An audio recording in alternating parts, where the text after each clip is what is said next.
Hello and welcome. Thank you for being here today. My name is Zach with Fitness Simplified, and in this video, we are going to talk about the difference between a seated and a lying leg curl. Now, every gym has both of these machines. You have probably seen both and may have wondered if there's a difference between them, if it matters which one you pick, or if you should just pick whichever one is available.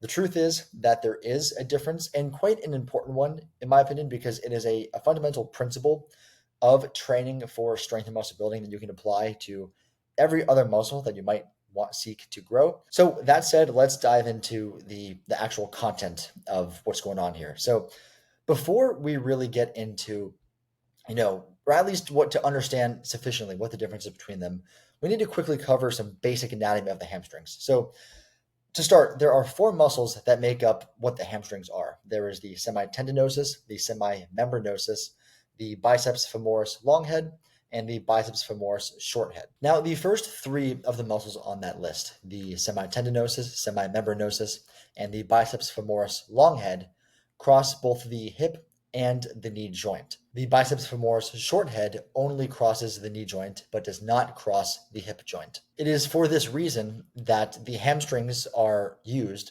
when you do things like a stiff leg deadlift, like when you're bending, straight over with your knees relatively straight, or when you do any sort of leg curl type of action. It's because they cross that hip and they cross the knee joint also. Now, because only three of those muscles cross the hip joint, when you do something like a stiff leg deadlift, those three muscles are the only ones that are really active during that. And the biceps femoris short head is not going to be super active if there's no movement happening at the knee, as there is not in a stiff leg deadlift, because the knee is by definition stiff. So because the biceps femoris short head only crosses the knee joint, you need some sort of leg curling type of exercise for it to be trained at all. So I just wanted to provide that little bit of background, because that is, the main argument for why everyone really needs some type of leg curling action in their program in some way, shape, or form. However, the three muscles that cross the hip joint also, the semimembranosus, semitendinosus, and biceps femoris long head, they will be affected differently depending on what the position of your hip is as you do a leg curl, and in a seated versus lying leg curl, your hip is in a different position. So just to reiterate these kind of past points before we move on to how this all applies to leg curling, the more you bend forward at the hip, so if you think like the bottom of a deadlift, your hamstrings become more stretched in that position. That is one way in which you can stretch them. And your hamstrings also become more stretched as your knee straightens out or as your knee extends. So the way that this all applies to leg curling is that imagine you are sitting on a leg curl machine with your legs straight. If the leg curl machine that you're sitting on is a seated leg curl, meaning that you're kind of bent at the hips, the same way your hips would be bent at the bottom of a stiff leg deadlift, then this body orientation is the point in which your hamstrings are going to be the most stretched, at least those three muscles that cross the hip and the knee joint. If the leg curl machine that you're sitting on is a lying leg curl, so you're straight at the hips, you're laying down, then those three muscles that cross the hip are going to be in a bit more of a short position, right? So the difference between a seated and a lying leg curl is how stretched those three muscles are as you do the exercise. And this has implications for the results you see depending on which one you choose. So, there was actually a study that directly compared seated versus lying leg curls, and they compared them in a two-part kind of study. So in the first part, what they did is they had 20 subjects perform leg curls. One of their legs that was doing the leg curls did it on a seated leg curl, and the other leg did it on a lying leg curl. So within each individual human, each leg was doing leg curls in a different way. So like your right leg, for example, might be doing a seated leg curl. Your left leg might be doing lying leg curls. And they did that for 12 weeks. What they found is that, the subjects' legs that did the seated leg curls gained about 5% more muscle mass over those 12 weeks than their leg that did the lying leg curls did. However, the only part of the hamstrings that saw increased growth rather, were the three muscles that cross the hip joint also. So it was the semimembranosus, semitendinosus, and biceps femoris long head that saw greater growth from seated leg curls than lying leg curls.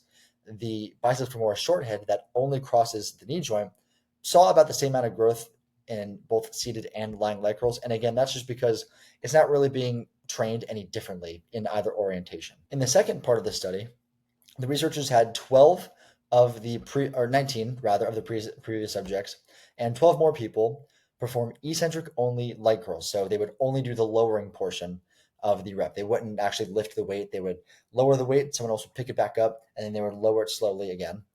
And subjects did that either on a seated light curl or a lying light curl. They then measured how much muscle damage was accrued from each exercise, and they found it to be about the same between the seated light curls and the lying light curls. So the overall message there is that seated light curls and lying light curls will produce about the same amount of muscle damage, like the same amount of broken down muscle that if you do the same number of sets.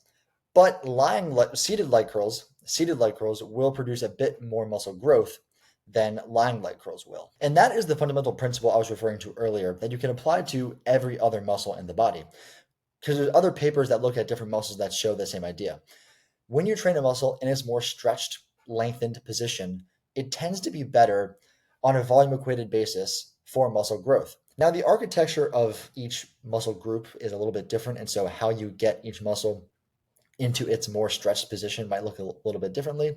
But just thinking it through, there's many exercises that you can apply this to. So for instance, you can use this reasoning to argue that the bottom of a squat, when your quads and glutes are more stretched, is going to be more beneficial than the top of the squat when they are less stretched. And really, this is the primary reason that whenever you do any sort of exercise for the purpose of building muscle, you want to make sure you do a full range of motion and you don't shy away from that, more stretched, lengthened position that tends to hurt a bit more usually, but is much better for building muscle than the rest of the range of motion of the repetition. Now, I do intend to make future videos going over, other individual muscle groups and how you can, most optimally train those, get those into more stretched positions.